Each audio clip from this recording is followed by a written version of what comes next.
Assalamualaikum warahmatullahi wabarakatuh.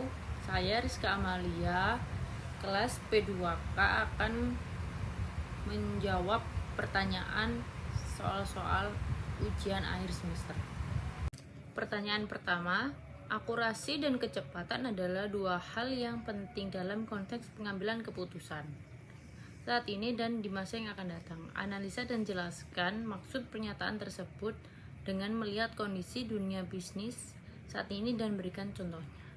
Dan jawabannya yaitu jawaban yang pertama, dalam konteks pengambilan keputusan saat ini dan masa yang akan datang, akurasi dan kecepatan menjadi dua hal yang sangat penting karena memainkan peran penting dalam kesuksesan bisnis dalam lingkungan bisnis yang selalu berubah dan cepat dan persaingan yang semakin meningkat.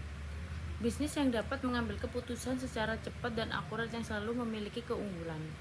Contohnya, kasus di mana akurasi dan kecepatan keduanya menjadi krisis adalah perdagangan saham.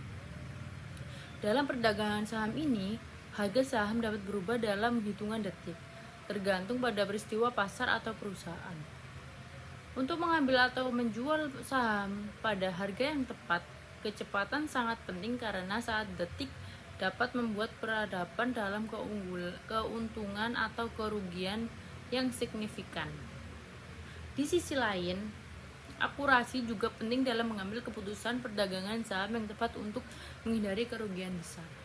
Soal yang kedua, berikan contoh di bidang SDM dan jelaskan bagaimana penggunaan teknologi bisa mengurangi bias dalam pengambilan keputusan.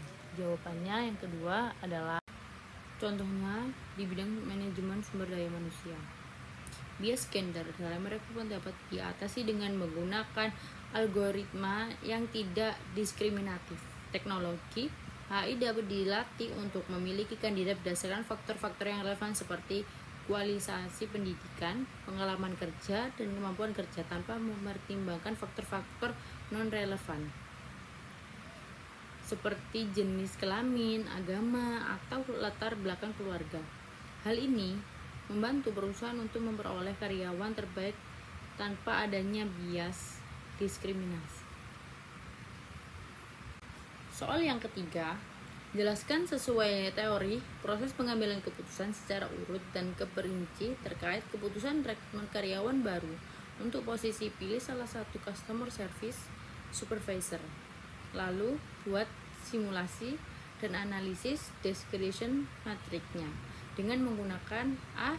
5 alternatif kandidat karyawan, yang B. 5 kriteria, yang C. Pembobotan kriteria. Jelaskan dasar pembobotan masing-masing kriteria secara rasional. Yang ketiga, proses pengambilan keputusan dalam rekrutmen karyawan baru untuk proses customer service dapat mengikuti beberapa tahap yang berdasarkan pengambilan keputusan. Yang pertama ada identifikasi kebutuhan karyawan baru. Langkah pertama, mengidentifikasi kebutuhan karyawan baru untuk posisi customer service, termasuk mengidentifikasi tugas dan tanggung jawab karyawan serta kualifikasi yang dibutuhkan untuk mengisi posisi tersebut. Poin yang kedua, membuat deskripsi pekerjaan. Setelah kebutuhan karyawan baru diidentifikasi, langkah selanjutnya adalah membuat deskripsi pekerjaan yang menjelaskan tugas, kualifikasi, dan persyaratan proses tersebut. Yang ketiga, identifikasi alternatif kandidat karyawan. Alternatif kandidat karyawan yang dapat diambil dari pelamar yang sudah memenuhi persyaratan tersebut. Yang keempat, penentuan kriteria seleksi. Kriteria seleksi ditentukan sesuai dengan kualifikasi dan persyaratan yang ada pada deskripsi pekerjaan. Kriteria tersebut dapat mencakup pengalaman pekerjaan, kemampuan komunikasi, kemampuan bekerja dalam kelompok, keahlian teknis dan integrasi, dan etika kerja. Yang kelima, pengumpulan informasi. Informasi yang diperoleh berkaitan dengan alternatif kandidat karyawan baru diambil dari beberapa sumber seperti aplikasi, resume, atau hasil seleksi awal. Yang keenam, analisis yang evaluasi informasi. Analisis dan evaluasi informasi.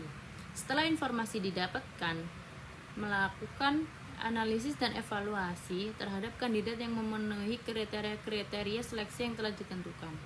Yang ketujuh, pengambilan keputusan. Setelah melalui tahap analisis dan evaluasi informasi, akan dipilih alternatif kandidat karyawan terbaik yang memenuhi persyaratan dan kriteria seleksi yang telah ditentukan. Simulasi dan analisis discussion matrix. Yang pertama ada 5 alternatif kandidat karyawan. Yang pertama ada kandidat A, kandidat B, kandidat C, dan kandidat D. Dan kandidat E. Yang B ada 5 kriteria pengambilan. Yang pertama ada pengalaman pekerjaan, kemampuan komunikasi, kemampuan bekerja dalam tim. Yang selanjutnya keahlian teknis dan integrasi dan etika kerja. Terus yang selanjutnya yang C, contoh pembobotan kriteria yang mungkin digunakan dalam proses rekrutmen customer service adalah sebagai berikut.